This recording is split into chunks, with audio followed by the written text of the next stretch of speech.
यहाँ पर उपस्थित सभी लोगों को मैं नमस्कार करता हूँ, जय हिंद करता हूँ। देखिए, आज 9 नवंबर है और 9 नवंबर को नेशनल लीगल सर्विस डे, विधिक सेवा दिवस के रूप में हमारे देश में आज मनाया जाता है।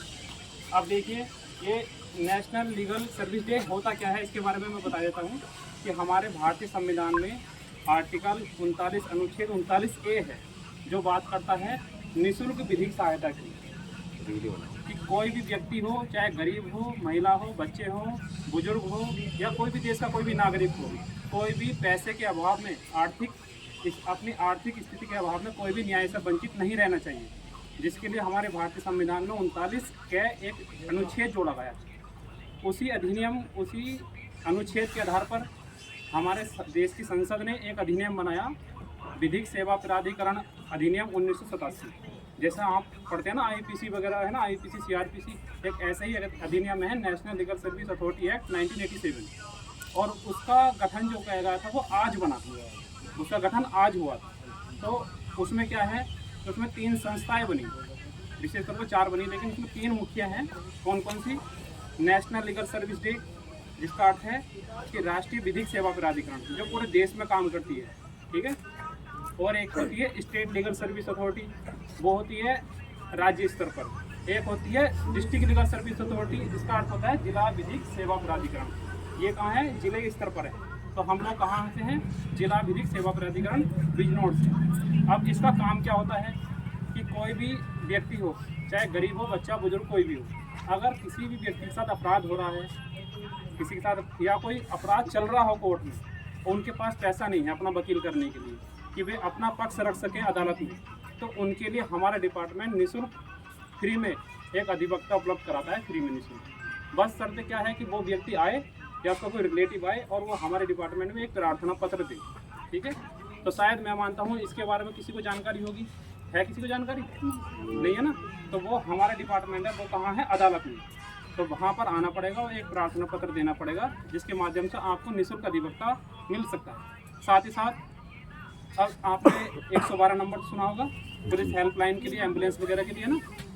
जैसे ही एक टोल फ्री नंबर है 15100, नोट कर लेना या फिर बाद में हमसे लिखवा लेना, ठीक है। 15100 ये ऐसा टोल फ्री नंबर है कि इस नंबर को लगाने के बाद आप घर बैठे ही अपने मोबाइल से ही विधिक जानकारी प्राप्त कर सकते हैं। मान लीजिए कोई भी है, किसी ने आपके साथ अपराध किया है, अब आपको क्या करना है? पुलिस की मदद लेनी है, कोर्ट से मदद लेनी है, जैसे जो हम अदालत में जाकर वकील से राय लेते हैं, तो आप मुफ्त में फ्री में मोबाइल में लेते हैं, उनसे बात करते हैं, ठीक है। तो कौन सा टोल फ्री नंबर है? 15100, ठीक है। 1500 1500, ठीक है। साथ ही साथ सरकार की ऐसी तमाम योजनाएं चल रही हैं, जैसे वृद्धा पेंशन, विधवा पेंशन है, और सामूहिक विवाह, और बच्चियों के लिए, बेटियों के लिए जो सरकार राशि कुछ वो देती है ना, सहायता राशि मिलती है ना, सुमंगला कन्या योजना जो चल रही है, ऐसी तमाम योजनाएं हैं। सर, पंजीकरण में क्या है? अभी मैं बता। तो ऐसी योजनाएं हैं जिनको सरकार जो है चला रही है जनता के लाभ के लिए। अब क्या है कि कुछ लोग हैं जिनको उन योजनाओं का लाभ नहीं मिल पा रहा है।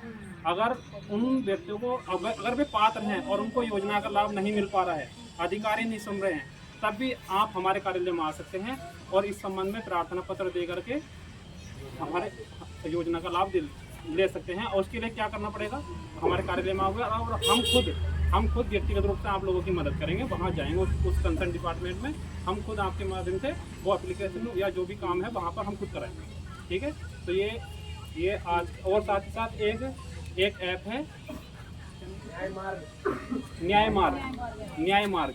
आप NYA न्याय, NYAY न्याय, MARG मार्ग, एक आप प्ले स्टोर पर जाकर के वो डाउनलोड कर सकते हो और उसके माध्यम से भी आप अपने मोबाइल में किसी भी तरह की कानून से संबंधित जानकारी प्राप्त कर सकते हैं, ठीक है। जैसे 15100 है, 1500 भी टोल फ्री नंबर, एक ऐसे ही वो है ऐप, उस पर भी आप जानकारी प्राप्त कर सकते हैं, ठीक है। तो मैं मानता हूँ आपको काफ़ी कुछ जानकारी हो चुकी होगी। बहुत बहुत धन्यवाद।